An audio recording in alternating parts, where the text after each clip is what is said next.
AP జీవనాడిగా భావిస్తున్న పోలవరం ప్రాజెక్టుపై కీలక ప్రకటన చేశారు నీటిపారుదల శాఖ మంత్రి నిమ్మల రామనాయుడు. రానున్న పుష్కరాలకు ముందే పోలవరం ప్రాజెక్టును పూర్తి చేస్తామని ధీమా వ్యక్తం చేశారు. గత ప్రభుత్వ హయాంలో ప్రాజెక్టు పనులు దెబ్బతిన్నాయని విమర్శించిన మంత్రి ప్రస్తుతం పనులు వేగంగా కొనసాగుతున్నాయని తెలిపారు. డయాఫ్రామ్ వాల్ నిర్మించామని, ఎర్త్ కమ్ రాక్ఫిల్ డ్యాం పనులు ముమ్మరంగా సాగుతున్నాయన్నారు. భూ నిర్వాసితులకు నిధుల విడుదల మంజూరు చేశామంటున్న మంత్రి నిమ్మలతో మా ప్రతినిధి కామేశ్వరరావు ఫేస్ టు ఫేస్.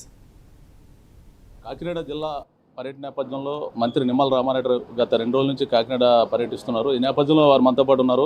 అసలు పోలవరం పనులు ఏ మేరకు వచ్చాయి వారితో మాట్లాడదాం. సార్ చెప్పండి, పోలవరం పనులు ఏ మేరకు వచ్చాయి, ఎప్పుడు కంప్లీట్ అవుతుంది? పోలవరం ఒక వరం, ఒక జీవనాడి, భవిష్యత్తులో ఒక కరువు రహిత రాష్ట్రంగా మార్చేటువంటి ప్రాజెక్టు పోలవరం.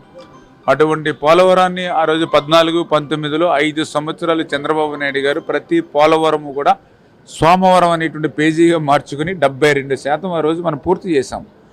ప్రభుత్వం కంటిన్యూ అయ్యి ఉంటే 2020-2021 కల్లా పోలవరం పూర్తే గోదావరి వరద జలాలు ఇటు ఉత్తరాంధ్రకు రాయలసీమకు వచ్చి ఉండేవి. దురదృష్టం, ప్రభుత్వం మారింది, పోలవరం విధ్వంసమైంది, డయాఫ్రామ్ వాల్ ధ్వంసమైనటువంటి పరిస్థితి. ఆ రోజు అసెంబ్లీలో సైతం ఆ రోజు ఉన్నటువంటి ముఖ్యమంత్రి, ఆ రోజు ఉన్నటువంటి ఇరిగేషన్ మంత్రులు ఏం మాట్లాడారో మీరు అందరూ కూడా చూశారు.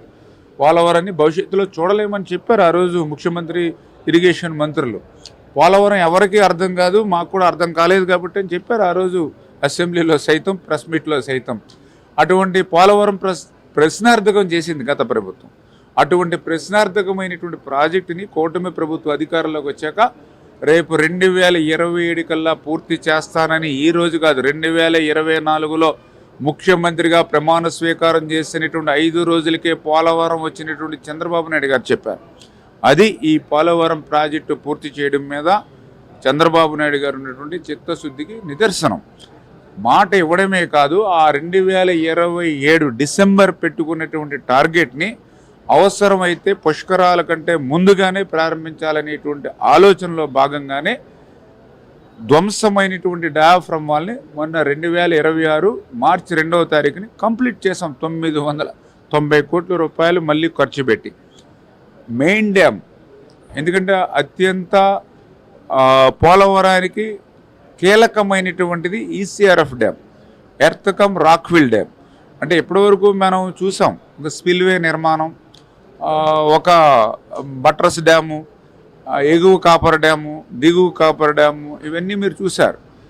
కానీ వీటన్నిటికీ కూడా అత్యంత మూలం రేపొద్దున పోలవరం ప్రాజెక్టుకి 119 టీఎంసీలు 41.15 మీటర్కి నిల్వ చేయాలన్నా, రేపు 45.72 మీటర్స్కి 194 టీఎంసీలు నీరు నిల్వ చేయాలన్నా ఈసీఆర్ఎఫ్ డ్యాము నిర్మాణం అవుతేనే మనం నిల్వ చేయగలుగుతాం.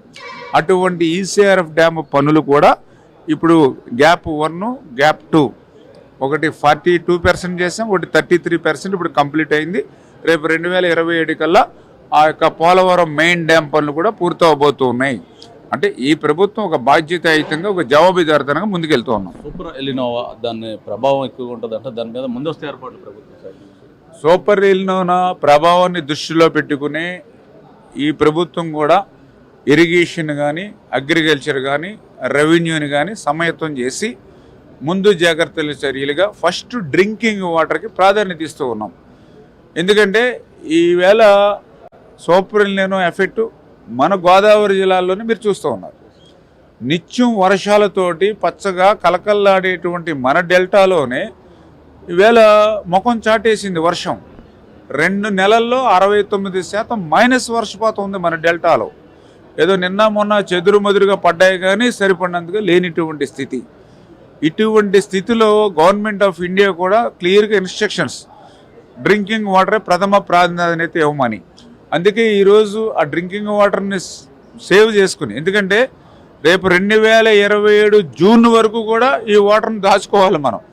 రేపు ఈ సూపర్ ఎలినోవా అనేది సెప్టెంబర్, అక్టోబర్లో ఇంకా తీవ్రమై, రేపు జనవరి, ఫిబ్రవరి, మార్చిల్లో ఇంకా తీవ్రమై వడగాల్పులు, వేడిగాలులతోటి టెంపరేచర్స్ పెరుగుతున్నటువంటి పరిస్థితి భవిష్యత్తులో ఉంటుంది అనేటువంటి ఆలోచనలో భాగంగా 2027 జూన్ వరకు కూడా డ్రింకింగ్ వాటర్ని మనం దాచుకోవడం మీదే ఫస్ట్ ప్రిఫరెన్స్ ఇస్తూ పోతూ ఉన్నాం.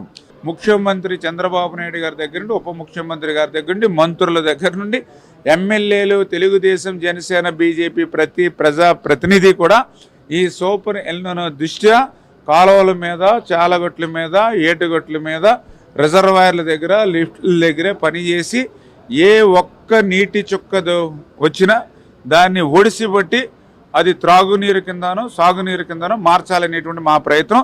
మీ మీడియా కూడా సహకరించాలి. Thank you. ఇది పరిస్థితి. మంత్రి చెప్తున్న పరిస్థితి ఏదంటే పోలవరం ప్రాజెక్ట్ ఇంచుమించుగా 75% అయితే మాత్రం పనులు పూర్తవే. ఇంచుమించుగా రాబోయే రోజుల్లో రైతులకు నీరు అందించడానికి సిద్ధంగా ఉన్నామని చెప్తున్న పరిస్థితి. ఎల్నినో సంబంధించి అయితే మాత్రం మొత్తం కూడా ముందస్తు ఏర్పాట్లని ప్రభుత్వం సైడ్ నుంచి చేస్తున్నామని చెప్పి మంత్రి చెప్తున్న పరిస్థితి. ఇది ఇక్కడ తాజా పరిస్థితి. కెమెరామెన్ ప్రకాష్తో కామేశ్వరరావు, అన్నవరం నుంచి.